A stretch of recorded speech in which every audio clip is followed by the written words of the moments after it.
Então, iniciando mais um podcast e hoje trouxe aqui um convidado muito especial, fundador da Musa Capital, escritório aí de consultores que acabou me adotando, sendo um parceiro aí deles aqui em uma extensão de Santa Maria, escritório lá de Porto Alegre. E já vou direto ao assunto aqui, convidando o Stefano para que se apresente. Claro. E que já diga, né, como surgiu a Musa Capital. Perfeito. Obrigado, Anderson, pelo convite. Prazer estar aqui. Eu sou representante na região central do estado. Basicamente, a Musa surgiu em 2016, tudo começou. Assim, né? Eu iniciei a operação com uma corretora de seguros e previdência, foi crescendo a base de clientes e, através da demanda desses clientes, a gente fez um processo de expansão em 2021 para ter também a solução de investimentos. E aí, nesse processo, em 2021, que virou Musa Capital. Mas a origem, especificamente, começou lá atrás, com a SWT, Corretora de Seguros e Previdência. Fomos crescendo essa base, né? Foram mais de 1.000 clientes nesse processo inicial. E foi uma demanda natural dos clientes. Pô, vocês já nos atendem super bem na parte de seguros, super bem na parte de previdência, façam a parte de investimentos também, né? E aí, então, esse foi o principal motivo da gente ter começado, né? Tivemos a entrada do Gustavo na sociedade, que nos ajudou então nessa condução, né, da parte de consultoria de investimentos, e daí depois em diante foi só velocidade, digamos assim, né, de expansão do negócio. Daí teve o Matheus, tu chegaste junto para ser nosso parceiro, e o time foi crescendo, pegando corpo, e hoje a gente está aí são mais de 1.200 clientes na parte de seguros e previdências e quase 400 clientes na parte de consultoria de investimentos como um todo, né? Então esse é o start da Musa, digamos assim. Que legal. Aí tu vê, a gente se conheceu, eu tinha feito uma proteção, e aí você assumiu a região, e quando eu falei o que eu fazia, tu falou, poxa, que legal, eu também um dia tinha uma pretensão, né? Sim. De trabalhar com a parte de investimentos. Exato. E acabou surgindo o convite para eu participar junto, né? Exato. E agora mesmo, o rapaz perguntando, né? Desculpa. Isso aí depois a gente corta. Sim, claro. E agora mesmo ele estava perguntando o porquê do nome Musa. Perfeito. Se der um Google ali e buscar quem foi a pessoa mais rica da história da humanidade, tu vai achar Mansa Musa, que foi o imperador de Mali no século XIV. E Mali era um grande produtor de ouro no mundo naquela época e, por consequência, então, o país era muito rico. Depois esse ouro foi se espalhando no mundo inteiro, na Europa principalmente, mas basicamente disso, assim, se der um Google, buscar mais informações de quem foi a pessoa mais rica da história da humanidade, vai achar Mansa Musa. Então a gente quis fazer essa associação com Musa de gestão de patrimônio, de gestão de riqueza e associação com riqueza. Então essa é a ideia do nome Musa Capital. Ao mesmo tempo, se observar o nosso logo, tem um paraquedinhas, que é o nosso logo remete à questão de um item de segurança, né, de algo que vai te ajudar, né, a conquistar os teus sonhos, né, os teus desafios, mas de forma segura, com, né, coerência, principalmente. Legal. Essa parte do paraquedas me lembra algo, né? Que a gente foi desafiado lá, né? Exato. É um salto de paraquedas. O pessoal de consultores, planejadores lá da Musa, que bater as metas esse ano, aí vai ganhar um salto de paraquedas no final do ano lá. Não sei se vão ter coragem aí ainda. Quero ver. É isso aí. Que legal. Mas assim, aí tu falou a questão de gestão de patrimônio, né? Isso. Eu acredito assim, tudo tem um passo a passo, né, pra gente fazer. E essas pessoas não dão importância, principalmente a parte de proteção. E querem dar um passo acima, né? Quer começar lá na frente, não, eu já quero começar, já quero comprar minhas primeiras ações, comprar meus fundos imobiliários, e se esquece do principal, né? Da proteção, né? Então fala um pouquinho mais sobre isso. Perfeito. Eu acho que esse é um erro normal de qualquer pessoa que está entrando no mundo de investimentos, né? Guardou algum recurso, principalmente a galera mais jovem costuma fazer bastante isso, assim, vai direto para o mercado de ações, vai comprar fundo imobiliário, vai comprar ações, dividendos, aquela questão toda. Mas espera aí, vamos pensar na construção de um prédio. Tu começa construindo prédio já colocando os acabamentos, ou tu começa ele pelo alicerce, pela base, fortalece isso para daí erguer esse prédio? A questão de um planejamento financeiro bem estruturado é justamente essa. A gente construir um alicerce forte para daí sim a gente ir colocando os ativos, as demais questões, e aí lá no final, né, fazer os acabamentos, os detalhes, que é as ações, fundos imobiliários e tudo mais. Mas tudo começa, e esse alicerce, por uma base muito forte, basicamente, né, que é ter uma reserva de emergência e ter um seguro que proteja a sua capacidade produtiva, que proteja a sua renda, que proteja a sua família. Isso é a base de qualquer planejamento financeiro. Ou tem muita reserva e talvez não precise ter o seguro, mas eventualmente tu pode terceirizar, não ter tanta reserva, esse risco para uma seguradora e ter um seguro junto. Então, a base de um planejamento financeiro sólido, bem estruturado, né, uma reserva de emergência e um seguro de proteção de renda, principalmente. E as pessoas conhecem pouco isso, né? Ou talvez tenha sido um produto muito mal oferecido pelos bancos, questão de proteção de renda, né? Mas é importante, né? Quando eu conheci vocês já fiz essa questão de proteção de renda, porque a gente que é preocupado, principalmente a gente que é autônomo, ou é só a gente, a principal base da família, né? Se eu, por exemplo, a minha esposa trabalha comigo, se eu deixo de trabalhar, teoricamente ela fica sem trabalho também, sem renda. Por isso é importante essa questão de proteção de renda, né? E eu lembro que numa conversa, que a gente estava numa reunião, tu falou que seria uma forma de alavancar a reserva de emergência, né? Exato, assim, porque, vamos lá, a reserva de emergência é o ideal, né? Para um profissional liberal, um empresário, um profissional autônomo, seriam 12 meses das suas despesas. Isso seria uma reserva de emergência ideal. Mas, ao mesmo tempo, a gente deixar um recurso tão considerável na reserva de emergência, ela vai render menos. A reserva de emergência a gente vai investir ou no CDB de um bancão, ou no Tesouro Selic, ou num fundo DI de taxa zero de administração. É aqui que a gente basicamente investe reserva de emergência. Só que, obviamente, isso não rende tanto, isso vai render 100% de CDI. O que a gente faz, então, muitas vezes? Talvez, né, possa ou deixar esse valor lá e está tudo bem, ou a gente pode eventualmente deixar 6 meses, 8 meses, né, das despesas nessa reserva de emergência, e com a diferença investe um pouco melhor, tem um pouco mais de rentabilidade, né, perde um pouquinho dessa liquidez imediata e contrata um seguro que tu vai ter, em vez de talvez 6, 7, 12 meses das tuas despesas, vai ter lá 3 anos das tuas despesas cobertas frente a um problema de saúde. Então, de modo algum, não ter reserva de emergência, mas ela pode ser multiplicada e alavancada se tu investir pelo menos parte dela com um pouco menos de liquidez e ter muito mais proteção para ti e para tua família. Sim. Exemplo. Tomar como exemplo. 60 mil reais, vamos dizer que fosse a reserva de emergência. Perfeito. Tá, vai te render ali, vamos fazer um cálculo redondo, 600 reais por mês. Tá? Perfeito. Tu poderia pegar 30 mil, a metade, colocar para um prazo maior para render mais. Os outros 30 iria render no mínimo 300. Só com o rendimento da questão dos 30 mil de reservas, tu já poderia contratar uma boa proteção. Perfeito. E aí a tua reserva de emergência saiu de 60 mil e foi para 200 mil, para 300 mil, dependendo da idade, até mais do que isso, né? Porque o seguro tem essa questão da idade para poder fazer a alavancagem, digamos assim, da proteção. Então, com certeza, isso é uma questão que a gente usa com os nossos clientes no dia a dia, porque faz muito sentido, né? Tu tem mais proteção sem abrir mão de segurança, sem abrir mão da tua liquidez para eventuais contratempos. E isso, como eu falei antes, é o alicerce do planejamento financeiro. Exato. Esses 300 e pouco, tu não vai segurar só os 60 mil, vai segurar muito mais. Muito mais. Exatamente. Legal. Interessante, né? Então, e a gente fala em proteção, né? E a proteção, que é a questão de um seguro, proteção é um seguro, mas existem 2 tipos, né? Tu protege a renda, você está protegendo você mesmo, e existe a proteção de vida, que daí você está protegendo quem fica no caso de você faltar. Perfeito.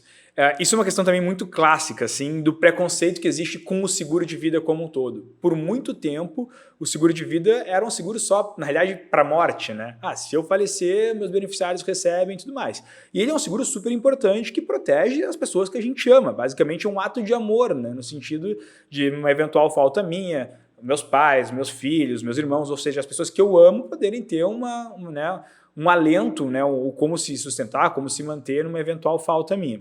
Mas, em paralelo, o mercado evoluiu muito. Hoje, o seguro de vida, na realidade, a maior parte dos produtos que são desenvolvidos, que são lançados no mercado, são focados para proteção em vida.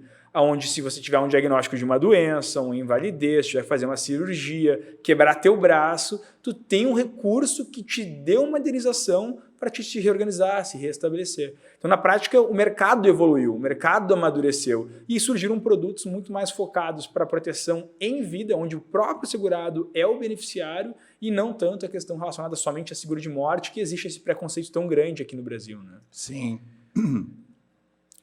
Eu falo muito assim, por exemplo, para quem é autônomo ou para quem é um empresário, se caso você venha faltar amanhã, já pensou o que pode acontecer com seus filhos? Olha só, primeiro, né, eles vão ficar totalmente desamparados se a principal renda for a pessoa que vai faltar. Segundo, mesmo que você tenha um patrimônio, eles não vão ter acesso direto a esse patrimônio. Correto? Com certeza.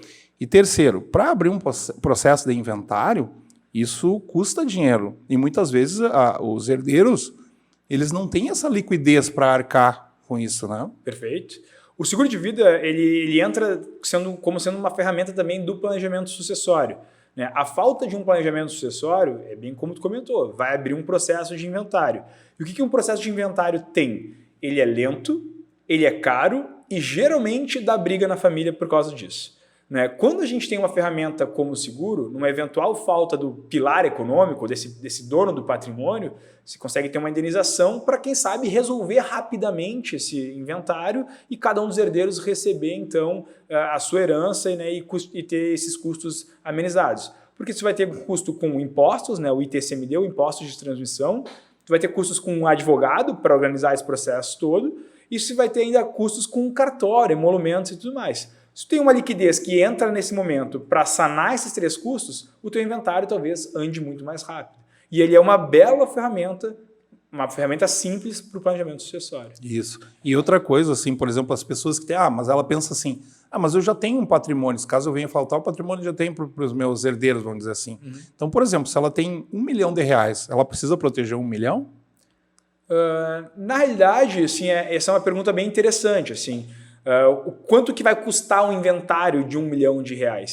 Aqui no Rio Grande do Sul, o ITCMD, a alíquota máxima dele é 6%. A tabela da OAB é em torno de 6% em relação a processos de inventário. E colocando mais 1% mais ou menos em relação a custos cartoriais, a gente teria, na média, um inventário custando 13% do patrimônio sendo herdado.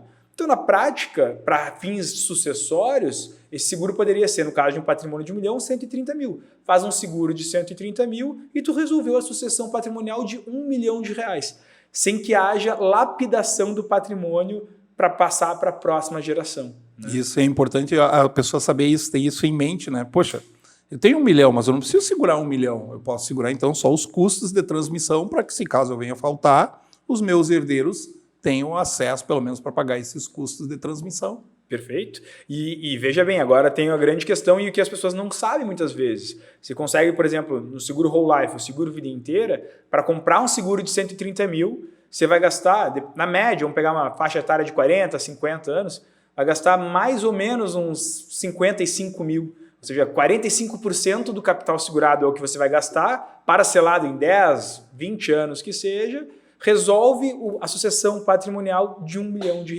Então, em vez de custar 130, custa 45. Aproveitando o teu gancho que tu falou, a questão do seguro vida inteira, né? Seguro, geralmente a pessoa pensa assim, mas eu estou botando fora meu dinheiro, né? Estou pagando, e isso aí não... O vida inteira ele tem uma característica que é retornar parte da que a gente pagou, né? Ou todo, né? Perfeito. O vida inteira ele é um produto muito legal. Assim, ele é o Whole Life nos Estados Unidos, né? É o que fez o mercado de seguros explodir lá. No Japão, a mesma coisa, porque ele é um produto interessante. Tu paga por um prazo determinado, que é estabelecido no momento da contratação, 10 anos, por exemplo, você vai pagar por 10 anos. No final dos 10 anos, tu vai ter basicamente 2 opções. Ter um seguro quitado para o resto da vida, sem ter que pagar mais nada, ou abrir mão desse seguro e resgatar ali o que foi pago, né, com alguma correção monetária. Então, basicamente, essa é a grande vantagem. Se em algum momento tu não quiser mais ter o seguro, não foi fora o dinheiro. Você tem a possibilidade de resgatar o valor que foi contribuído. O cuidado que tem que ter com a vida inteira é que ele não é um produto de investimento. Ele é um seguro. Ou seja, eu vou fazer para minha aposentadoria ou algo assim. Não faz esse seguro, porque não é esse o foco. O foco dele é ser um seguro que te dê a opção de resgatar valores caso tu não queira mais ter, não teve filhos ou algo do gênero. Mas, por um outro lado, como seguro, ele é muito bom. Agora, pensando em investimento, previdência, melhor não fazer. Sim, geralmente a pessoa... e é comum perguntarem, né? Então quer dizer que eu tenho um investimento ali, porque eu vou resgatar depois. Não é assim, né? Mas eu tenho uma parte que eu posso... eu resgato ou sigo com o seguro? Essa também pergunta eu já ouvi comum, várias vezes. Tá, mas e no final do prazo, eu vou resgatar, faço um novo ou fico com o seguro? Sendo bem sincero, na experiência de mais de 7 anos atuando, mais de 1.000 clientes, quando acontece a quitação do seguro Whole Life, se a pessoa tem condições financeiras, se ela tem um planejamento financeiro bem estruturado, ela acaba deixando aquele seguro quitado, já resolvendo o seu planejamento sucessório para os seus herdeiros e tudo mais. Mas a vantagem desse tipo de seguro é ter a opção, né? E acho que a grande questão do planejamento financeiro, de investir, de ter um seguro, é tu ter as rédeas da tua vida, né? Tu ter esse controle da tua vida e não ficar, né, perdido ou sujeito às intempéries da vida. Acho que essa é a grande questão de ter um planejamento financeiro, de ter uma carteira de investimentos, de ter um seguro. É tomar as rédeas da tua vida. Legal. Por exemplo, uma pessoa que tem lá seus 40 anos, pagou até os 50, ela tem a opção de resgatar ou não. Se ela optou em não resgatar, passou mais 10 anos, ela não pagou mais nada durante esses próximos 10 anos, ela lá com 60 anos, aquele valor que ela tem aumentou, né? Sim. E aí ela tem a opção de resgatar mais tarde. Quando que ela resgata? Acredito que depende da situação dela, naquela data ali, né? Poxa, estou com uma situação financeira tranquila ou não, é opcional, né? Exatamente, é opcional. Porque assim, muitas vezes a pessoa contrata com 30 anos, com 40 anos. Ah, mas não decidiu não ter mais filhos, não tem herdeiros, não quer deixar esse seguro para ninguém. Bom, ela pode resgatar se ela quiser. Ah, não, daqui a pouquinho ela quer resolver, quer deixar isso quitado. Bom, deixa lá o seguro quitado. Então, sim, a grande questão é ter o poder de escolha na sua mão, né? Diferente do seguro tradicional, diferente do seguro bancário, onde o poder de escolha não está na mão do segurado, está na mão da seguradora. Porque um seguro tradicional, um seguro bancário, é aqueles produtos que nem seguro de carro. Ele vale por um ano e vai renovando anualmente. Em algum momento, tanto tu quanto a seguradora pode não querer renovar. E aí como é que fica? Se a seguradora não quiser renovar contigo, mas tu quer ter o seguro. Acabou o contrato e tu perdeu a proteção. E tu vê, né? A gente protege, se preocupa em proteger patrimônio, carro. Eu tenho que ter o seguro do carro. E não se preocupa em proteger renda, né? Poxa, eu quero proteger minha renda. Se caso eu fique afastado do trabalho, eu quero contratar isso. E existe esses tipos de proteção. Talvez por desconhecimento do pessoal, não sabe que existe. Acho que sim, acho que ainda tem muita gente que não conhece essa modalidade e é super comum, assim, é uma questão de educação financeira, é um problema maior, assim, até diria no Brasil. Porque assim, se tu pega países mais envolvidos em relação à educação financeira, Estados Unidos, Japão, as pessoas não perguntam se tu tem ou não seguro, elas perguntam de qual seguradora é o teu seguro, que daí eles vão comparar características, produtos e tudo mais. Aqui no Brasil, muitas vezes, a gente ainda tem que perguntar, né? Tu tem ou tu não tem seguro? É uma questão de educação financeira, está diretamente ligado, né? E essa questão que tu comentou é justamente também uma regra que acontece, assim, as pessoas não sabem que existe um seguro de proteção de renda que possa proteger ela se ela quebrar um braço, né? E não puder trabalhar. Exemplo bem na prática, sabe que eu estava conversando com um amigo meu, jantando, ele aparece lá com um dedo quebrado, e ele é cirurgião, né? Cara, isso aí tu tem que fazer uma proteção de renda. Como assim? Não, tu é cirurgião, tu vai ficar afastado, tu vai estar impedido de trabalhar. Né? Sim. Esse é um caso.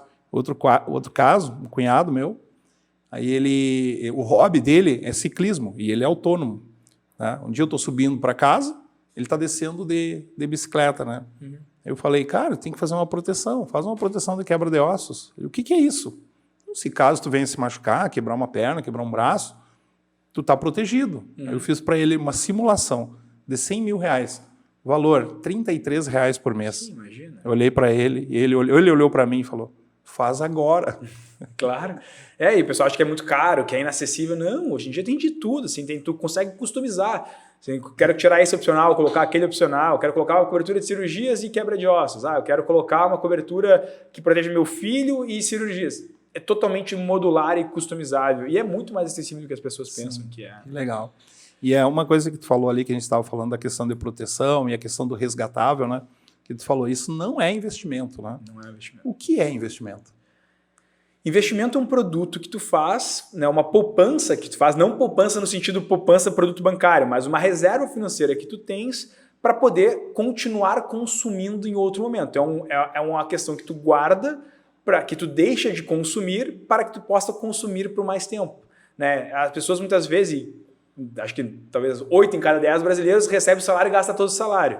Né? Então ele não consegue consumir em determinado momento da vida da mesma forma, porque a gente não vai ter o mesmo padrão de vida, mesmo ritmo de trabalho, mesma energia para sempre. Ela vai reduzir o ritmo de trabalho, vai reduzir renda e, por consequência, ela vai deixar de consumir. A gente investir, a gente guardar, né, não consumir tudo que a gente ganha em termos de renda, é a gente poder continuar consumindo da mesma forma que a gente consome hoje por mais tempo. Ou seja, para que eu tenha uma vida tão boa ou melhor, Agora que eu tenho lá na frente uma vida tão boa ou melhor do que a vida que eu tenho hoje. Perfeito. E assim, não é algo no sentido assim, não vou viver, então vou guardar todo o meu dinheiro. Não, não é nesse sentido. É uma questão de bom senso. É a questão de justamente garantir uma vida digna agora e lá na frente também, né? Então, acho que essa é uma questão. Investir é a garantia, como eu falei antes, assim, de tu ter as rédeas da tua vida, de tu ter dignidade para o resto da tua vida. Essa é a questão. O pouco de hoje pode significar muito amanhã. Exato. E aí essa é uma palavra bem importante porque as pessoas desconhecem o potencial dos juros compostos e o grande exponencial da fórmula dos juros compostos é o tempo, né? Então, se tu começar muito cedo, com um valor muito baixo, se torna milhões em 10, 20, 30 anos. Né? Então, essa é a questão de ter as rédeas da tua vida, é de tu investir, guardar, ter o controle da tua vida e não necessariamente tem que ser um valor de aporte muito alto, né? Eu comecei a investir por medo. Medo que um dia fosse faltar algo para minha família. Perfeito. E a minha filha, desde que nasceu, eu economizava e mandava para a conta dela 50 mil e 50 da minha esposa. Nós dois éramos CLT, eu e a minha esposa, mas aquilo estava em primeiro lugar. Ou seja, pode acontecer o que acontecer. O 100 para a Isadora é sagrado. E na época, eu não conhecia muito sobre investimento. Então, onde que eu guardava? Na poupança. E acredito que é natural, isso de todo mundo que não conhece, começa pela poupança. Claro. Agora, no momento que a gente vai evoluindo, vai adquirindo conhecimento, a gente vai, vou colocar em produtos mais sofisticados, né? Inclusive, né, depois eu fiquei sabendo, depois vai me falar mais sobre isso, que para filhos, para vocês que têm filhos menores, né, tem um grande benefício, às vezes, de contratar um produto que muitas pessoas têm preconceito, que é a questão da previdência. Total. Né? Então, eu coloquei para ela numa previdência, para ela e para ele, porque a Isadora está com 17, desde que nasceu eu invisto, e o Henrique está com 7, desde que nasceu eu invisto. E aí hoje eles têm contratado uma previdência que eles podem ter um benefício lá na frente. Isso tu pode me falar melhor ainda. Com certeza. A previdência é um outro produto que tem muito preconceito ainda dentro do mercado como um todo. Porque lá atrás, os bancos, principalmente, também traziam produtos com altas taxas de carregamento, altas taxas de administração e que rendia menos que a poupança. Então, digamos, a grande massa da população ficou com um ranço em relação a esse produto.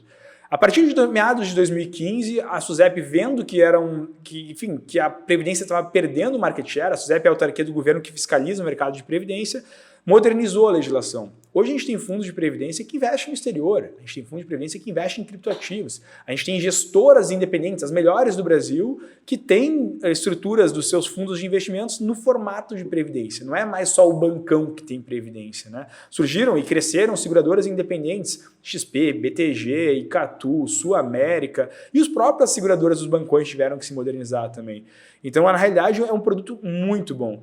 E quando a gente fala de planejamento de aposentadoria ou planejamento de longo prazo, reserva financeira para filhos no futuro, é um belo produto. Por ter benefício fiscal, por ter a questão da disciplina de tu guardar, enfim, tem uma série de vantagens. Assim, é um baita negócio o produto de previdência privada. E aqui eu tenho certeza que tem muita gente, nossa, enlouqueceu, né? Tá falando bem de previdência privada. Mas não, na prática é que realmente mudou muito. Assim, foi um divisor de águas de 2015 em diante o que aconteceu no mercado de previdência privada. Sim. Resumindo, previdência privada, geralmente dos grandes bancos, ela não é boa, né? Porque não acompanha nem o CDI. Perfeito. Agora, existem previdências privadas muito boas que lá dentro, ou seja, eu investi numa única coisa, previdência. Só que dentro ali tem investimentos no exterior, investimentos em renda variável, investimentos em parte em renda fixa, que, se a gente for analisar ao longo do tempo, supera o CDI. Não, com certeza. Tem fundos que rendem 150% de CDI na média, né? Pensando em médio e longo prazo. Então, assim, tem... óbvio que esse tipo de fundo é um fundo multimercado, que vai ter várias caixinhas que a gente estava explicando, mas tem estratégias, tem gestoras muito boas hoje no formato de previdência. Assim, né? Então, na prática, em termos de rentabilidade, em termos de resultado, esse problema que nós tivemos lá atrás, né, de terem fundos realmente mal geridos ou com taxas que impediam o fundo de performar, isso não existe mais. Inclusive, existem fundos de previdência que investem somente em títulos públicos. Então, tu consegue ter algo super conservador, super seguro, mais seguro que uma poupança especificamente, e que renda mais. Né? Então, a previdência realmente sofreu uma grande revolução. Ela consegue atrair os mais diversos tipos de perfis de investidores, seja o mais conservador até o mais arrojado, e ainda assim conseguir atender de forma competitiva todo o mercado. Né? Isso. E pode ser usado também como uma ferramenta de planejamento tributário. Eu estava conversando contigo e te contando a história de uma cliente, né, que ela tinha uma alta retenção de imposto de renda, funcionária pública, e quando eu apresentei para ela, ela já tinha investimentos, então o que eu fiz? Eu apresentei para ela uma proposta onde ela poderia contratar uma previdência até o limite de 12% da renda bruta dela, para fazer com que a sua restituição aumentasse. Então, olha que ferramenta de planejamento, ou seja, ela diminuiu o imposto dela, aumentou a restituição e tem um produto que rende tão bem quanto outros, né? E está tendo um benefício fiscal. Não, a questão da previdência e o benefício fiscal é um dos grandes diferenciais. Se tu tem uma renda alta na pessoa física, né? Se tu tem uma renda que supere pelo menos uns 5 mil reais por mês, e não é nenhuma renda tão alta assim, já faz sentido a contratação de um plano de previdência privada do tipo PGBL, porque o benefício fiscal que ele te dá de tu contribuir para o teu futuro, né, na tua aposentadoria, e ao mesmo tempo pagar menos imposto, é uma vantagem que só a Previdência tem, né? De tu ter esse benefício duplo de menos imposto e, obviamente, também guardar para o seu futuro e ter uma disciplina nesse processo envolvido. Sim. Né? Então, tipo assim, uma pessoa me perguntou, eu tenho uma previdência e lá no final eu vou viver daquela renda. Mas isso, para mim, não seria vantagem antes, porque todo aquele valor que eu acumulei eu estou perdendo, né? E aí, olha só, né? Porque existem duas fases na previdência, né? Perfeito. Da acumulação e depois da renda. Só que essa fase da acumulação, eu posso escolher até quando eu quero ir lá. E daí eu tenho uma segunda escolha, que é sacar o valor ou viver da renda, né? Perfeito. Então aí tu pode até complementar sobre essa questão. O que é melhor? Eu sacar o valor ou resolver viver da renda dele? Então, tu explicou muito bem essa questão de a gente ter duas fases no plano de previdência. A fase de acumulação, que aí eu, né, obviamente, vou estar guardando, vou estar investindo, vai estar rendendo, e a fase de usufruto disso tudo que eu juntei, que eu construí. Basicamente, a gente vai ter as principais formas de receber esse valor todo. Eu posso passar esse recurso todo, 1 milhão, 2 milhões, 500 mil, esse valor todo para a mão da seguradora. Ela vai fazer um cálculo atuarial estatístico, pensando em quanto tempo ainda vou viver, e vai dizer, eu vou te pagar com esse valor que tu tens aqui uma renda X por mês. Essa é a opção 1. Opção 2, eu posso simplesmente resgatar integralmente todo aquele bolo, botar no meu bolso e eu vou administrar e vou viver desse valor. E a opção 3 é eu pegar e dizer assim, não, eu quero ter uma renda, mas por um prazo determinado. Eu quero ter uma renda por 10 anos, por 20 anos. Ela vai pegar aquele valor, vai passar para a gestão dela, ela vai calcular o máximo de renda que ela consegue te dar por esse prazo com aquele valor. E tu também tem uma renda por um prazo determinado. E tem alguns benefícios. Por exemplo, eu posso estabelecer prazo de 10 anos, sendo garantida a extensão ao meu cônjuge caso eu venha a falecer ao longo desses 10 anos. Ou renda vitalícia extensível ao meu cônjuge e ao meu filho. Então, assim, se eu vier a falecer, o meu cônjuge vai receber. Se o meu cônjuge falecer, o meu filho vai receber. Então, assim, a gente consegue criar estruturas que protejam. Lógico que nesse formato, como a gente está estendendo a expectativa de vida por muito tempo, né, que vai calcular não só a minha probabilidade de viver bastante, como da minha esposa e do meu filho. A renda que eles vão querer me pagar vai ser bem menor. Mas é uma opção. A grande questão é, você contribui e acumula por uma vida toda, mas no final, na hora que você quero me aposentar, quero usar esse recurso, que você decide como vai ser a forma de utilizar. Até porque a vida é dinâmica, né? Meu sonho hoje é diferente do meu sonho de 10 anos atrás. Vai ser talvez diferente do meu sonho de daqui 10 anos. E é importante a gente ter esse poder de escolha na nossa mão lá na frente. Sim. E na dúvida, né? Se puder sacar e quiser sacar, né? Pode sacar, né? O valor. É importante também o que tu colocou, né? Que essa parte ali de transmitir a minha renda, ele é algo que precisa ser contratado, né? Ou seja, se eu não contratar e eu venha faltar, teoricamente, eu perdi o valor, né? Sim. Digamos que lá no final, eu transformei numa renda vitalícia. E aí eu, com 65 anos de idade, vou começar a ter essa renda vitalícia. Se com 66 eu vier a falecer, acabou ali, né? Se eu não contratei essa extensão, tudo aquele valor vai ficar para a seguradora e acabou. Então é um risco de contratar a renda vitalícia lá no final. Mas isso tudo, obviamente, que com um cálculo correto, com uma ajuda profissional, tu vai buscar aquela decisão que faça mais sentido para as tuas necessidades. Resumindo, é muito personalizável, né? Depende da situação atual de cada cliente, o que ela busca. Então, existem soluções para todos os tipos de perfis, todos os tipos de objetivo também, né? Total. E é um tipo de investimento. E aí, voltando para investimentos, né, que geralmente as pessoas pensam assim, por exemplo, Brasil. Eu vou investir Brasil, para mim ter um retorno maior, eu vou colocar lá meus 70% em renda variável, eu vou colocar 30% em renda fixa e vou ganhar dinheiro com isso. E isso é um mito, né? Mito total. Assim, a gente fez vários testes em relação a qual que seria a melhor carteira. E a grande verdade é que existem várias estratégias de investimentos que são boas. Obviamente, tem que se levar em conta o risco que tu está disposto a correr para o retorno que tu quer alcançar. Mas pensando numa carteira de investimentos para um brasileiro tradicional, o Brasil tem uma realidade muito diferente do resto do mundo. A taxa de juros aqui, em média, é bem mais elevada. Então, não faz sentido eu correr tantos riscos quando a Bolsa, o Ibovespa, na média, entrega 9% ao ano de retorno, enquanto que a renda fixa, o CDI, na média, entrega 11%. Por que eu vou ter mais renda variável na minha carteira se, em média, a renda fixa paga mais retorno? Então não faz tanto sentido. Lógico que uma carteira de investimentos bem montada, minha partezinha de renda fixa é bater o CDI, é superar a CDI, é bater a inflação. A partezinha de renda variável é bater Ibovespa, sem dúvida nenhuma. Bom, isso é uma estratégia de investimentos, um planejamento bem feito. Mas, de fato, no Brasil, com cenários de juros mais altos, não faz sentido ter mais do que 30% em renda variável dentro de um portfólio. E mesmo assim, essa renda variável também tem que ter exposição ao exterior. Sem dúvidas, sem dúvidas. A exposição ao exterior é fundamental. Assim, o Brasil representa hoje mais ou menos uns 2% do PIB mundial. E falando de mercado de capitais, mercado financeiro, cerca de 1%.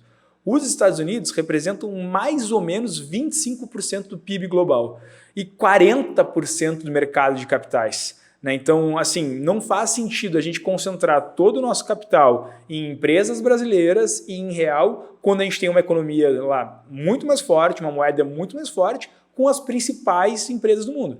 Muito provavelmente a gente vai estar assistindo esse podcast, vendo isso aqui no YouTube, por exemplo. Empresa americana, gravado em equipamentos de empresas americanas, transmitido, empresas ou que sejam listadas nos Estados Unidos. Então não faz sentido a gente concentrar os nossos investimentos no risco Brasil, no real, quando existe hoje uma facilidade muito grande da gente ter parte do patrimônio, pelo menos, nas maiores empresas do mundo e numa moeda mais forte. Sim, ali americanas, por exemplo, as ações americanas, uma ação representa mais do que toda a nossa bolsa, em termos de volume. Pega a Apple, por exemplo. O faturamento do iPhone, só o faturamento do iPhone, o valor de mercado, digamos, que teria a operação Apple, iPhone, é maior que a nossa bolsa toda. Então não faz sentido, E as pessoas, talvez, eu acredito, que por desconhecimento acabam, ou por onda, ou vai por influencer e tal, porque é uma ideia americanizada essa questão de colocar um percentual maior em renda variável, E quantas pessoas a gente vê falando nisso, invista em fundos imobiliários, invista em ações. Mas sabe que isso tem um porquê, na realidade. Assim, a maior parte dos estudos que são feitos em relação ao mercado financeiro são feitos nos Estados Unidos. Lá é um mercado mais maduro, é um mercado de mais tempo especificamente.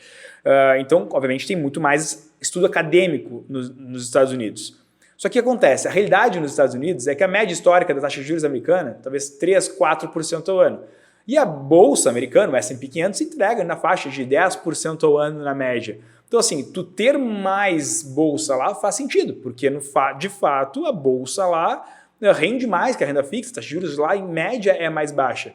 No Brasil isso não é verdade. No Brasil nosso CDI aqui rende na média 11% ao ano e o Ibovespa rende 9%. Então não faz sentido, A realidade é diferente. Por mais que a questão acadêmica lá seja mais forte, a questão acadêmica lá é mais forte justamente pelo fato de que se buscou estudos que entendessem a realidade americana. A realidade brasileira é diferente, Então a gente tem que adaptar a estratégia para a realidade brasileira. Sim. E até na renda fixa, a gente pode fazer uma boa diversificação. Porque geralmente a gente pensa assim, renda fixa o que é? É CDI. Quantos por cento de CDI isso me rende e tal? Porque, claro, o CDI é uma base comparativa, é um benchmarking da carteira ali, Uhum. Mas não é só através do CDI que eu posso investir, Eu posso investir, por exemplo, historicamente, no Brasil, a inflação, a gente sabe que historicamente ela não é baixa, ela é alta, Eu posso investir em títulos com inflação. Com certeza. Então, se a gente pega também uma janela, talvez dos últimos 15 anos, pegando um recorte de 15 anos, o que rendeu mais? O CDI ou um título IPCA mais 6? Um título IPCA mais 6. Mas ficou o tempo inteiro rendendo mais que o CDI? Não, teve janelas de tempo que o CDI rendeu mais. Mas muitas vezes a gente garantir um ganho real sobre a inflação talvez seja mais interessante. E uma questão eu acho que é importante comentar, assim, o investidor, em média, ele é muito curto prazista. Ele quer o melhor investimento do momento. Se o CDI está em alta hoje, eu quero bater o CDI. A inflação explode, eu quero bater a inflação. O Ibovespa explode, eu quero bater o Ibovespa. A grande questão é, no curto prazo, não existe carteira que bata tudo. Para investimentos de 6 meses, de 1 ano, é muito provável que algum benchmark, alguma referência de mercado, tu vai estar perdendo. Ou tu vai estar perdendo para o CDI, ou tu vai estar perdendo para a inflação, ou tu vai estar perdendo para o dólar, ou tu vai estar perdendo para o Ibovespa. É fato. Não tem como ganhar tudo numa janela curta. É raro acontecer isso.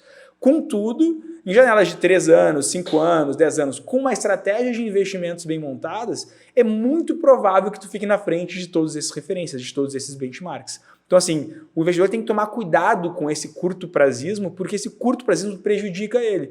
Uma coisa clássica aconteceu com vários clientes no ano passado. A gente estava com um problema de inflação. Os juros tinham caído, a inflação explodiu, ainda há resquícios da pandemia. Não, mas a gente está perdendo para a inflação, a gente está perdendo para a inflação. Calma, é uma questão super pontual. Logo, logo os juros vai subir, a gente vai ganhar na inflação. Dito e feito, aconteceu. Depois, os juros subiram, o CDI estava mais alto, a inflação foi a 3%, né, numa janela de 12 meses. Não, mas agora a gente está perdendo o CDI, a gente está perdendo o CDI. Calma, a gente logo, logo vai bater o CDI já está começando a cair. Então, assim, não pode ser curto prazista e querer resolver as coisas hoje. A grande questão é, em médio prazo, 3 anos, 5 anos, 7 anos, 10 anos, tu está batendo a inflação? Tu está batendo o CDI? Tô. Então é isso que importa na prática. Né? Porque é uma relação de risco-retorno que tu está se expondo. Sim. Eu lembro de uma reunião que a gente fez da Musa aqui em Santa Maria para os clientes, onde um dos sócios, o Gustavo, ele apresentou assim, a questão dos investimentos no momento. E aí ele colocou lá nas notícias, né? Que é a questão de ter cuidado com as notícias que a gente ouve, né? E aí ele colocou o investimento do momento, e ele printou aquilo ali, setembro de 2021. Qual era o investimento do momento? Todas as notícias, todo mundo noticiando. Bitcoins foi disparado o melhor investimento do momento. Aí, você escuta aquela notícia, vai lá e investe tudo em Bitcoin. E aí ele fez um comparativo. Quem lá em setembro de 2021 fez o investimento em Bitcoins, hoje está amargando uma perda de 40% do patrimônio. Né? Então, o segredo, diversificar, né? Claro. E aí que tá, uma estratégia de investimentos bem montada, ela vai basicamente reduzir o teu risco, vai se expor a ativos como CDI, como inflação, como multimercados, como o dólar, exterior, Bolsa Brasil, e o contexto dela todo, por mais que em um momento de curto prazo tu perca para uma referência de mercado, como eu falei, em médio e longo prazo vai te dar mais retorno. E mesmo que eventualmente tu fique um pouquinho atrás, 1, 2 meses do CDI, o risco que tu está correndo de não estar concentrado em um ativo pós-fixado só para bater CDI é muito menor do que se pegasse tua carteira, colocasse toda, né, pós-fixada e bater CDI em 2 meses. Né? E às vezes as pessoas não se dão conta disso. Outro assunto também que o pessoal está sempre olhando assim, fundos imobiliários. Né? Eu vou investir em fundos imobiliários. E aí também, baseado num estudo que a Musa apresentou, nos últimos 10 anos, comparando um título de inflação, IPCA mais 5. 5, pode ser. E com o IFIX, que é o índice que representa a média dos fundos imobiliários acrescentados dos dividendos que eles pagam. Perfeito. Né? Os títulos de inflação bateram, né? Ou seja, rendeu mais título de inflação do que fundos imobiliários. E assim, então, contra números não há argumentos. Né? Então, está pagando lá um dividendo... É um ativo de renda variável pagando um dividendo de renda fixa, né? Eu lembro que tu falou isso. Exatamente. E assim, é interessante que o brasileiro ele gosta do dividendo. A cachaça do brasileiro é essa entrada de dividendo. Mas espera aí, o que adianta eu receber dividendo se o valor da cota está caindo? Né? É muito melhor, então, eu não ver o valor da cota cair e ainda assim reinvestir automaticamente o dividendo. No Brasil, faz muito mais sentido eu ter algum ativo de renda fixa, especificamente, do que investir num fundo imobiliário, pela questão de risco-retorno. Como tu falou, se tu pega desde que o IFIX foi constituído, lá para o meados de 2011, e traz até hoje, e compara com CDI, com inflação, com títulos públicos indexados à inflação, com títulos públicos pré-fixados, o IFIX perde para todos. Então, por que eu vou investir num negócio que, mesmo reinvestindo os dividendos, que aí tem uma outra questão, né?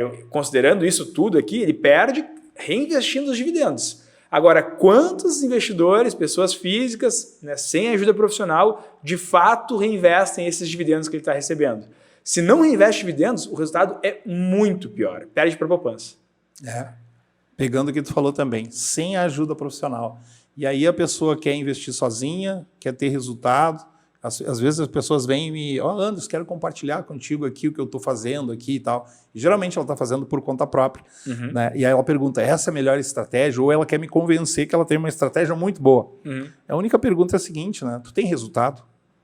Não, mas esse mês, olha aqui, deu tanto. Sim, mas o resultado não é por um mês. Tem que olhar para quanto tempo tu quer investir? Não, estou montando meu plano para daqui a 10 anos.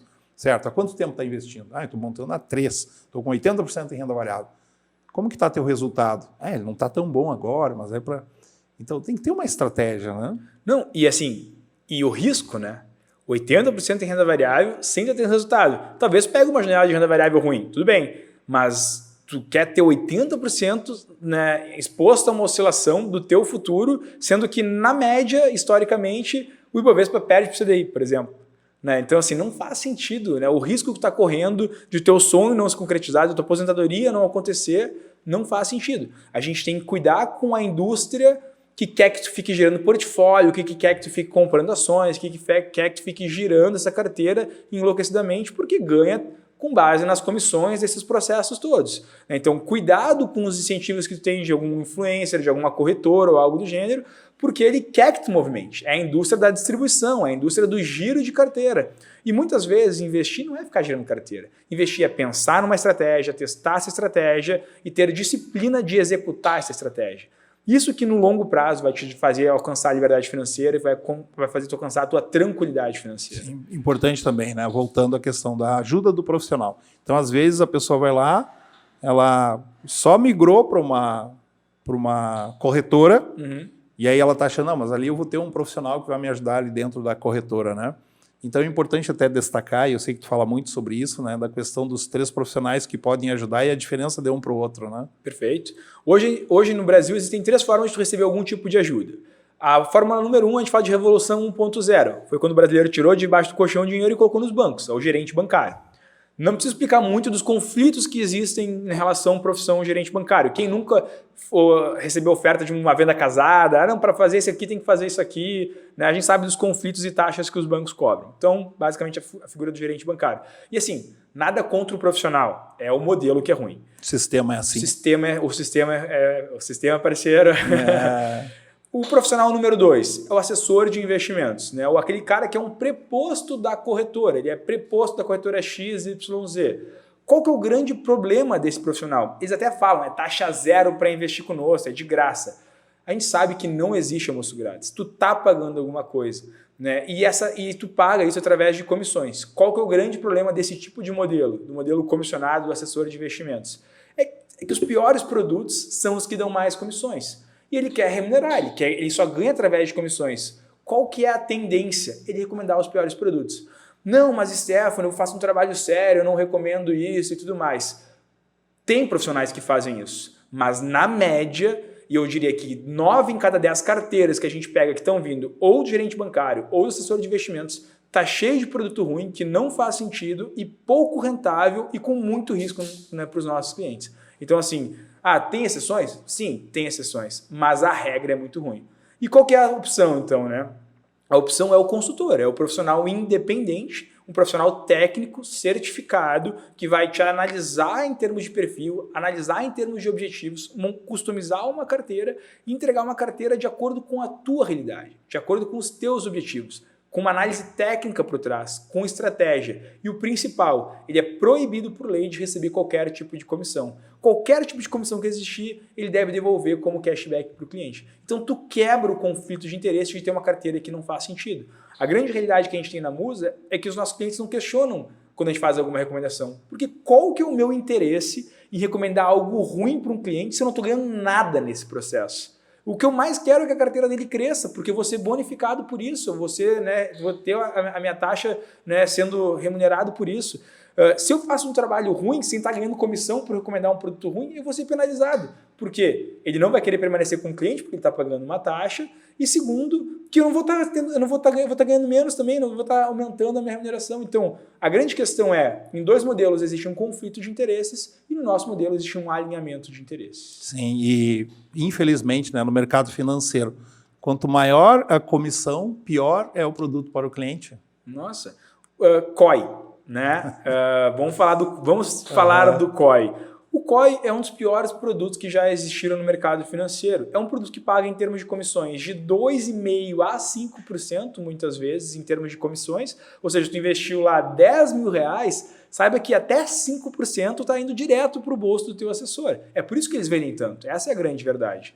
E a grande questão é, ele rende menos que um tesouro público comprado na mesma data. Teve um estudo que alguns dos professores da FGV fizeram, que compararam vários COIs, e 90% nesse estudo desses COIs deu de resultado que eles perdiam para um título público comprado na mesma data. Sim, sabe que o COI, o pessoal usa muito o argumento assim do sentimento da pessoa, né? Olha, tem um produto aqui que pode te render 30%, 40%, 50%, tá? E o melhor disso é que se não der certo essa operação, tu recebe teu dinheiro de volta. Porém, tem que deixar teu dinheiro por 3 a 5 anos, e aí, pensa comigo, né? Tu deixar o teu dinheiro por 5 anos e receber de volta teu dinheiro, que em mais de 90% dos casos é o que acontece, quanto renderia 5 anos na renda fixa esse teu dinheiro? Então, eu acredito que esse tempo é o tempo para recuperar ali. Acredito que eles investam 80%, 70% do patrimônio, é o tempo para recuperar o patrimônio, né? Não faz sentido, né? É um produto que não faz sentido. E ele só existe porque quiseram em algum momento aumentar o seu grau de comissionamento. Sim. A gente pode entrar na discussão para fundos certificados, algumas ofertas públicas de empresas que não têm pé nem cabeça, onde está rolando um monte de comissões nesses processos, né? Algum IPO ou até mesmo uma oferta de uma debênture XYZ, que não faz sentido. A empresa não teria saúde para estar fazendo esse processo de abertura de capital, mas é uma venda, digamos assim, e é pago tanta comissão por profissionais de investimentos nesse processo que acaba tendo esse conflito. E é por isso que tu tem que investir com alguém que não ganhe comissões nesse processo, né? Com alguém que seja alinhado com os teus objetivos, com os seus interesses e quebrando essa cadeia que tem aí de comissionamento que prejudica o investidor, né, em médio e longo prazo. E prova é que o trabalho nosso de consultoria, ele é um trabalho excelente pelo feedback que a gente recebe dos clientes. Nós fizemos uma avaliação recentemente, né? E aí o nosso grau está muito bem avaliado.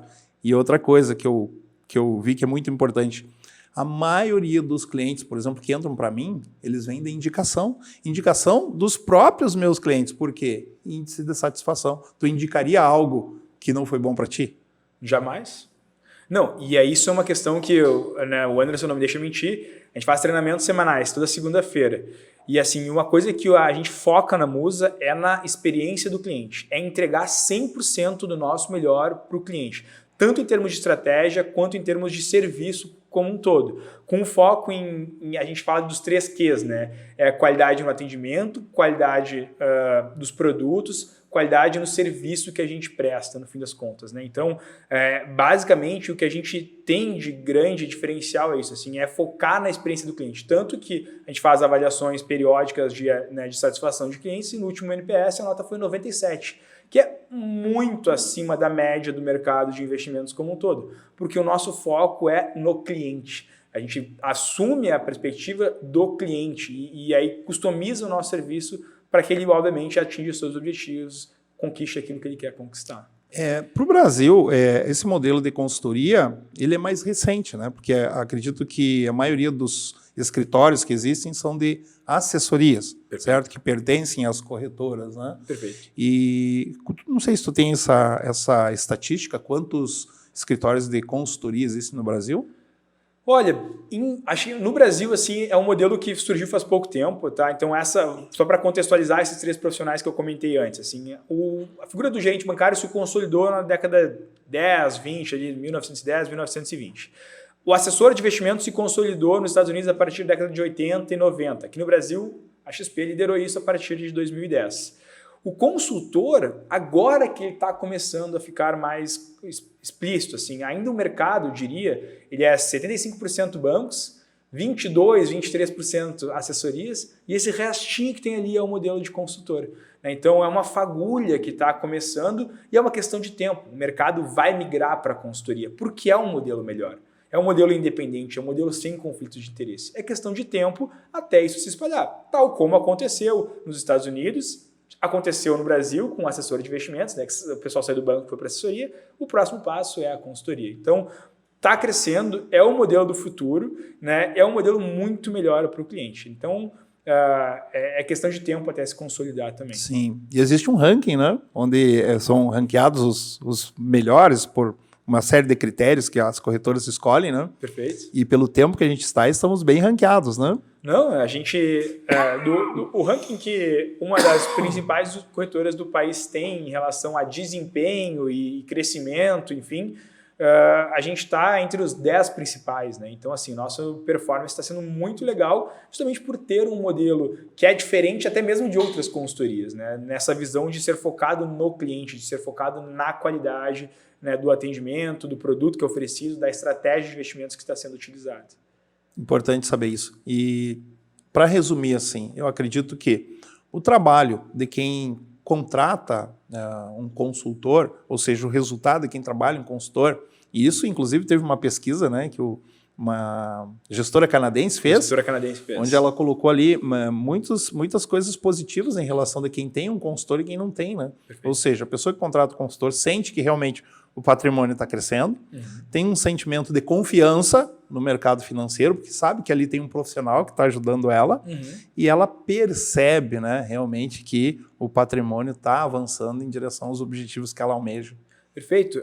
Esse estudo mostrou que basicamente um índice de satisfação 40% superior, né, a outros modelos, ao quem não tinha uma ajuda tão alinhada com seus interesses, né? Então, no fim das contas, o consultor é justamente a figura, a persona, que vai ter uma visão holística sobre o patrimônio dessa pessoa em relação ao seu planejamento tributário, planejamento sucessório, a carteira de investimentos, planejamento de aposentadoria, educação financeira e gestão de riscos, seguros, proteções. Então, a gente consegue, através de uma visão holística, de fato, agregar em quase todos os aspectos da vida dela. Basicamente, o que ela vai ter que fazer é ter a disciplina de aportar, investir e justamente passar as suas dores, os seus problemas para o consultor ajudar ela a melhorar e alcançar os seus objetivos. Sim, eu compartilhei essa pesquisa com os meus clientes, né, perguntando para eles, o que tu acha dessa pesquisa? Será que ela é real? Será que ela está certa? Né? E eu comecei a receber os feedbacks.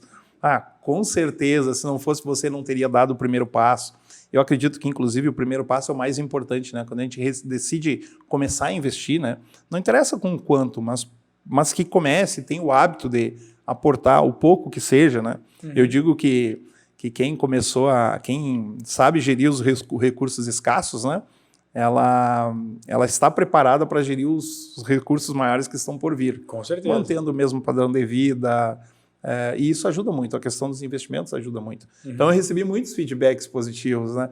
Poxa, com certeza, se não fosse tu, não teria começado. Eu tenho o melhor consultor, sabe? Então, isso nos deixa cada vez mais confiantes e certos que a gente está no caminho certo para ajudar as pessoas a planejar o futuro delas. As pessoas, elas nos procuram, não é para saber sobre ações, sobre fundos, sobre renda fixa, elas nos procuram para a gente ajudar a realizar o sonho delas, o projeto de vida delas, né? Perfeito, e até esse é o nosso lema, né? O nosso lema é que a liberdade financeira dos nossos clientes seja o nosso legado, né? O nosso foco é em ajudar os nossos clientes, através de uma gestão inteligente dos seus ativos financeiros, na conquista dos seus sonhos e objetivos de vida, né? Então, esse é o nosso mote na Musa, isso que é o grande diferencial que nós temos.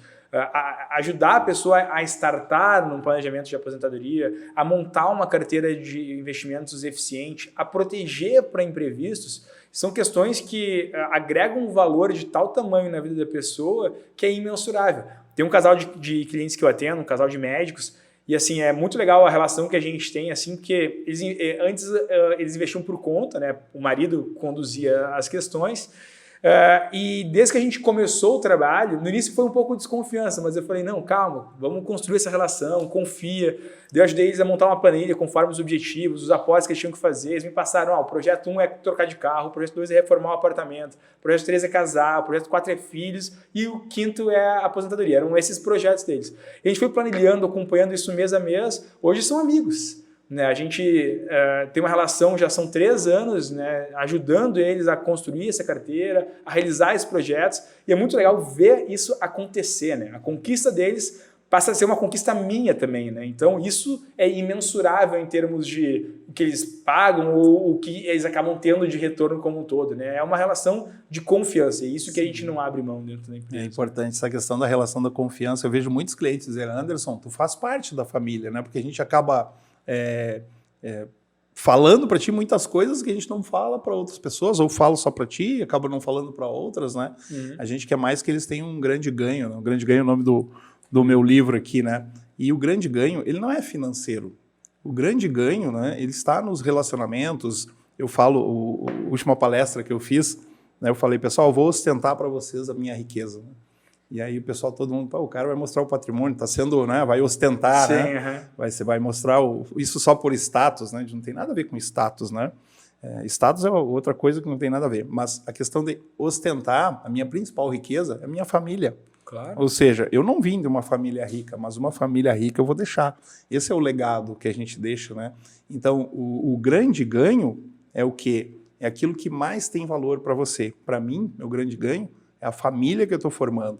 Então, a gente investe para isso, para que lá na frente a gente tenha uma vida tão boa quanto a de hoje e nós, como consultores, tenho a certeza que o trabalho que a gente faz é visando com que todo mundo consiga atingir os seus objetivos. Perfeito. Stefano, muito obrigado por ter participado conosco aqui, comigo, desse podcast. Espero que tenhamos muitas conversas, muitos bate-papos ainda sobre como esse que a gente está tendo.